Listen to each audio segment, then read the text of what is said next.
He made the NFL look like their scouts did not know what they were doing. He made the NFL look like 32 teams made a mistake.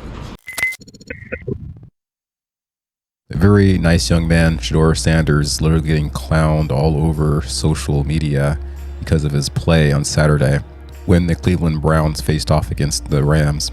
We'll start this off with me showing you a few good takes. If this is your first time coming across my content, I ask many questions, sometimes very difficult, deep questions about things, usually with the aim of understanding hidden realities. So first, let's look at a take by Savage Sports Fan. Shout out to him. Okay, so here we go. He took a lot of sacks. He ran around for his life. His offensive line wasn't the greatest. Now he's in the NFL. The last time we saw him, he was running around, smiling on his face. He made the NFL look like their scouts did not know what they were doing. He made the NFL look like 32 teams made a mistake, right? So what did the Cleveland Browns do? The Cleveland Browns go on cold, put him in the third quarter, put him in with a team. He put him in with a lot of players who are not going to make that team. So what has happened is he looked horrible tonight. Not look, you NFL, you trying to make a team, you got to get ready. But he just did not seem like he was just ready to make it work. He was just Yeah, I agree with this take totally. Of course, hard to prove that there was a sabotage effort, but it could be agreed that when Shedeur played very well a few weeks ago, that did make the NFL look quite bad. We'll go to the second portion of this at 8 minutes. NFL teams with the pretty jerseys and pretty logos, you see how these front offices are so dysfunctional. You see how these front offices are so flawed, and you see how their ego just gets in the way. So, low, Shedeur's going to end up somewhere. He's a Sanders, but at the end of the day, I think, anything can happen. But anyway. Yeah, once ego gets in the way, people start getting crazy. So we know Shedeur's dad, Deion Sanders, prime time, he's known for his ego. So that's an issue that the NFL already was trying to decide how to manage. But then you have the other aspect of the father, that the father praises Jesus. This is a stand against the secular culture. So that's going to be another factor in the whole thing. So now we're going to look at a take by Rob Demand Media. So he talks about what has been going on in the NFL for a long time. And because of the way the Sanders name carries, it's just getting amplified to a huge degree. This is why I truly stayed away from this, and I haven't really spoke out about this, is because you're starting to see what's been happening, what's been transpired in the NFL for a long period of time. People are just not noticing because the last name is Sanders on the back of their goddamn jersey. The NFL are not going to change their ways. They're telling you, you're not bigger than the shield. We don't care what your name is and who you are, what you came with. Here's what the NFL doesn't want, and this has been happening for a long time. When star players come from NFL, that comes from college. The NFL is going to do whatever they can to make sure they humble you, coming from college, from all their star power, to make sure that you don't have a value and you build a value through the NFL and do it their way, because they want to be in control of who they market, how they market them, and what scale they put them on. The difference was, because of the way the NFL handled this situation, it's put it on a different platform. So now you got everybody rallying behind Shedeur Sanders, because now you're really starting to see that this situation has been happening for a long period of time. It's been happening for years. It's been happening for decades. But you ain't really got an opportunity to see the realness of it. Now you're getting to see it because a lot of people resonate with the Sanders. But like I said, I've been trying to stay away from this. For this reason, because I got some real thoughts and I got some real passion behind this, and I wanted to make sure that it come out the right way, and so I've really been holding back what's really going on. But at the end of the day, it's business. I understand it. I have people from my hometown that play the NFL. I know the ins and outs of the NFL. I know how it works. I know how to, from a business standpoint, know how it works, the ins and outs of it. I know some people. I got some friends right now that's in the NFL that I actually truly played with, that knows the ins and outs of it. This is a situation that's been happening for black quarterbacks for a long period of time. This ain't nothing new. The difference is now everything's getting blown up to a different level because the last name is Sanders. So what I'm gonna tell you is, don't take it personal because it's business. What I will tell you is, what they're doing to Shedeur It's personal more than it's business, because they already made a decision that, hey, we chose quarterback A, you're quarterback B. We're going to give quarterback A every opportunity to be successful, and we don't care what it looks like. We don't care if we give him the best receivers, the best offensive line, the best things. What you don't realize is Shedeur was built for this before the moment even got here. The book, the story, everything's already been written. The difference in the matter is you got the entire world riding with Shedeur because of the nonsense of what's going on. But what I'm going to tell you is, the more you buy into the negativity of what they want you to buy into, the worse the situation going to get. I'm going to say this again. The more negativity you buy into this situation or what Cleveland is doing, they are winning in the end, because it's going to keep them off the field longer. Just support them. Just appreciate what's going on.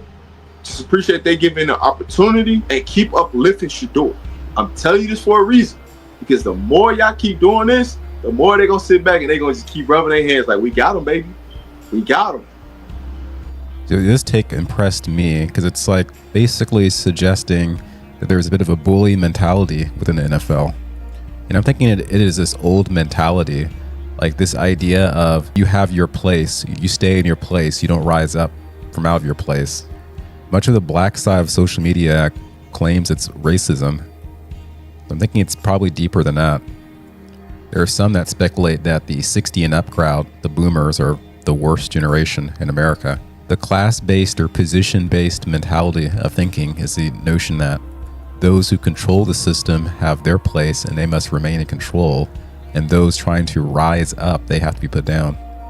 So the racism angle is that Deion Sanders is going to rise up and the whites don't want that, but really it's just about family influence, friend groups, peers. It's not really race-based entirely. It's going to be funny how things going to work out and how Shedeur is going to play. All you got to do is just sit back and be patient and let everything play out. I promise you, Shedeur is going to start before they want him to start. They just don't realize that he's going to start before they want him to start. Because what they're trying to do is they're trying to keep him down as long as possible. Just saying. But that's the bag I didn't want to get into, because I got some real thoughts about it. And I really got something real to say about it, but I don't want to keep y'all here all night, because I'll really get into this whole subject about it. And what I'm gonna tell you is, they got you. That what they're doing right now is they got people in they got people in a situation exactly where they want them to be at, and what they're doing is trying to react the draft into the season. I started getting interested in Shedeur Sanders when he fell in the draft. I think that's probably when most people became somewhat interested in him. So let's go back 3 months and look at Mel Kiper's take. Drops, let me tell you, the Shedeur Sanders free fall might take the cake. Not a single team selecting in the first 3 rounds of the NFL draft took the Colorado quarterback. The Big 12 Offensive Player of the Year and son of Deion led the FBS in completion percentage, 4th in passing yards. Just a couple months ago was in the conversation for the top pick. Heck, right before the draft started on Thursday, he was minus 600 to go in the first round, and yet he is still out there. A shock. Meanwhile, there were 3 other quarterbacks taken on day 2 of the NFL draft, including that guy, Tyler Shuck out of Louisville. First one off the board to New Orleans, making him the highest drafted quarterback to the Saints since Archie Manning over 50 years ago. 3rd round, Seattle sent a message by taking Jalen Milroe from Alabama, the 92nd pick overall. First time Seattle took a QB in the first 3 rounds since Russell Wilson in 2012, the lone non-transfer quarterback taken so far. 2 picks later, Cleveland finally came for their quarterback, going with Oregon's Dylan Gabriel, who finished a storied college career this season with the most career starts and touchdowns responsible for in FBS history. But back to Shedeur, because last night, that whole situation had Mel Kiper Jr. apoplectic. I like to say, I think it's disgusting. I don't understand what the heck's going on with this. 5th player on my board. It's never happened before in 47 years where a player that high has dropped this far into the 4th round at quarterback. That's sitting there in round 4 with other quarterbacks being taken who aren't as good as Shedeur, aren't even close, in my opinion, in terms of accuracy, toughness. Arm strength is certainly more than good enough. I don't see, outside of not being have the rocket arm and the 4.6 speed and the big frame, the 6'3", 230-pound frame, what is he lacking? Somebody's going to have to explain that one to me. 4th round, Kirk Cousins went. 4th round, Dak Prescott went. Worked out pretty good for them. It's just that Shedeur was projected a lot higher than they were. That's why we're having this discussion. So you can tell this guy was livid. This might not mean anything, but one thing of note regarding Shedeur's draft slide was that he came out as number 144 specifically. So basically going back to when Shedeur fell in the draft, you had these teams coming out and gossiping about Shedeur behind his back, how he has poor interview skills and is too cocky and all these things. You had these claims that Shedeur Sanders disrespected the NFL draft process, and kind of, as I was telling you before about knowing your place, Shedeur Sanders got humbled by falling out of the draft. What's really been so remarkable to watch is Shedeur's absolutely unbreakable poise amidst the stress of the world, with some portion supporting him and a good portion condemning him. Came across a good example 3 months ago, so I'm going to share that with you here. This needs to go viral. How Shedeur responded to the questions asked by the Browns on a conference call. Hey, this is why Dion calls him grown. Let's take a listen. Hi, Shedeur. Congratulations on becoming a Cleveland Brown, first of all. But just wanted to ask you, can you please put into words somehow just the emotional roller coaster that you have been on since the first day of this draft and waiting for this to happen, including a nasty prank call that everyone can agree was a horrible thing, to finally getting that phone call from the Browns and jumping in the pool? Yeah, don't forget about that prank call. That was crazy, just all of itself. I would say I'm extremely grateful for the opportunity throughout everything. I don't ever focus on the negative or even think about the negative, because the positive happens so fast, and it's a change of emotions. For me, it was just playing quarterback. That's what it's about.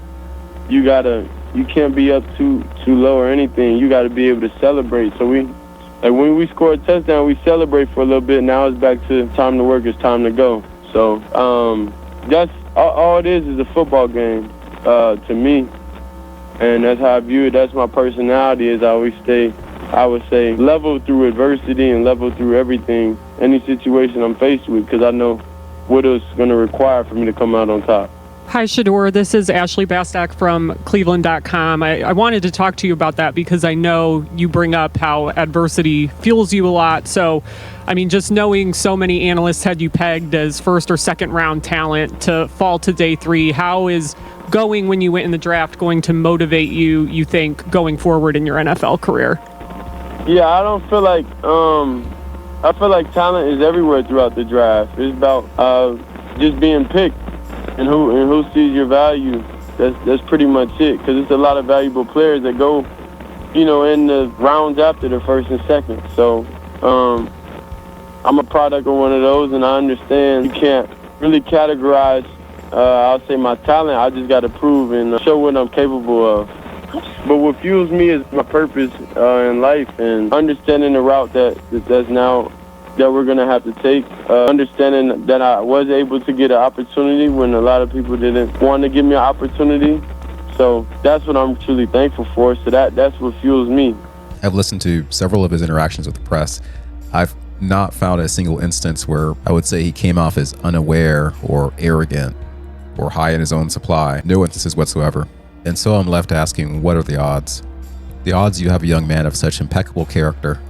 NFL GOAT Tom Brady worked directly with Shedeur. So what are the odds that Shedeur would get rejected by this man for the Oakland Raiders on draft night, and then Tom will deny having any ability to influence the Raiders' choice of who to draft, but then Skip Bayless brings the receipts showing that Tom Brady likely does have a say on who the Raiders draft. 7 times the Raiders passed on Shedeur Sanders.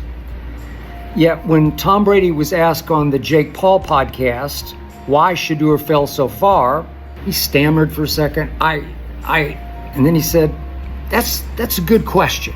And then Tom said, I wasn't part of any evaluation process or to see that.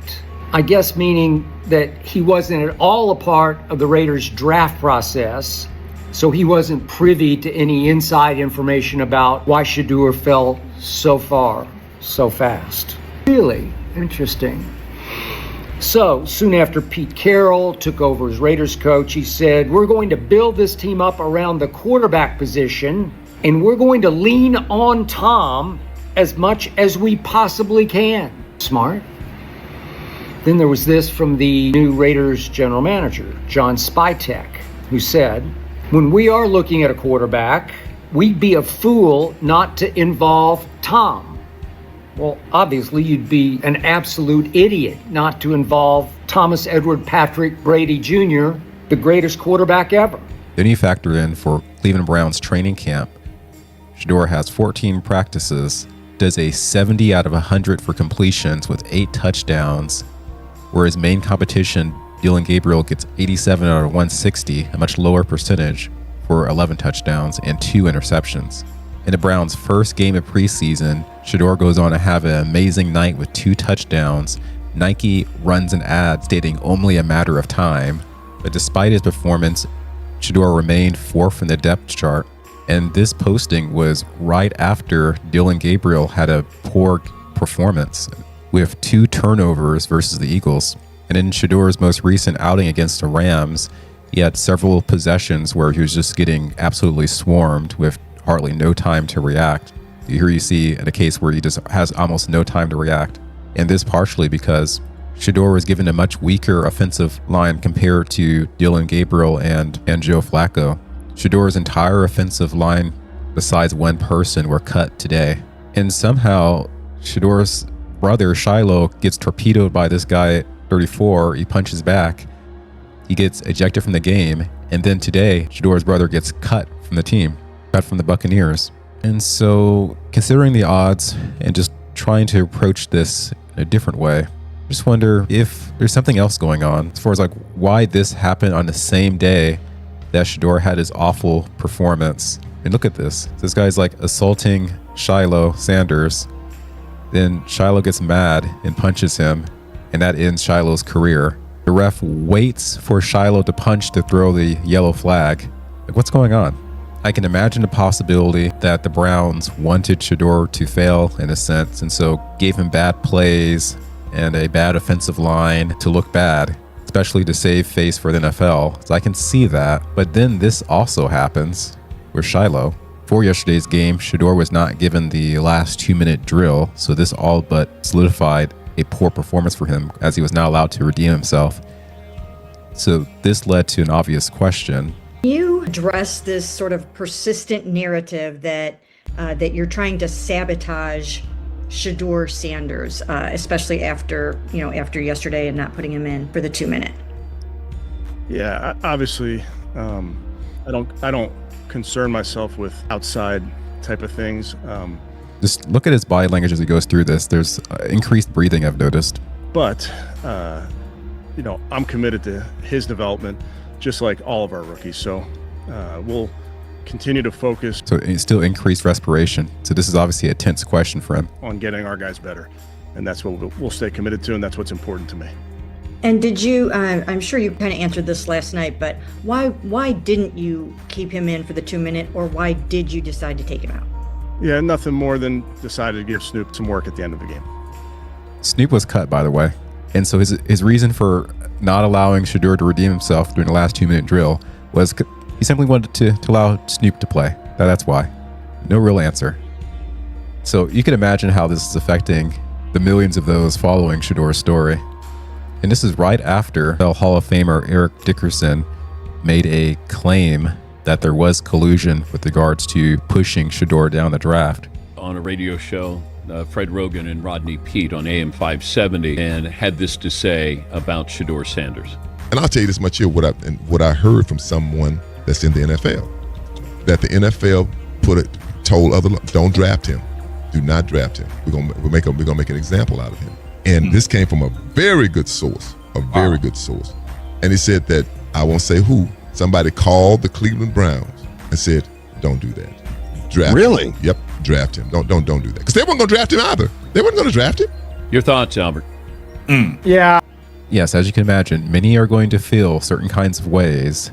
And recall back to the very first clip, introduced the concept of bullying and the consideration of perverse satisfaction in putting people in their place, so to speak. and knowing that nothing could be done about it to correct the situation.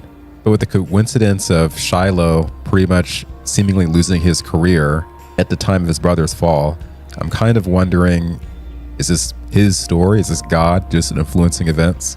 If you're familiar with my content, you may recall that in a previous video, I shared with you that an Anon wanted me to know that the technology exists to possibly manipulate information on the blockchain to alter reality, which I interpret to mean to be able to alter outcomes in reality, to alter the stories we see in reality. I'm not really familiar with this technology, the blockchain itself, or how it works, but I had been a follower of Gematria FX Sports and was very familiar with the concept of the outcomes of sporting events going according to numbers to tell certain stories. I personally didn't think a human intelligence could coordinate events so well to have numerical determined outcomes, but I was open to the idea of special technology or the spiritual influences being involved in some way. Shedeur can handle himself. We need not worry about how Shedeur is going to turn out. Regardless of the cause of the story we're seeing, you may be able to impute a motive of the story to just help people to think about things a bit more deeply. These types of events can often put a person in lower emotional frames: hate, anxiety, regret, despair, blame, humiliation. But with any situation, with any story, you're able to accomplish more when you set your frequencies above 200 at least, because that's where you have trust, optimism, forgiveness, understanding. Whether we're talking about politics or sports, I think it's all really a frequency battle in the end. It's important to continue to discern sharply, but also to check ourselves to how do we respond to the stories we're seeing. I have many more stories to share, so if you like this way of me telling things, please give me a follow on X or YouTube. Thanks for watching.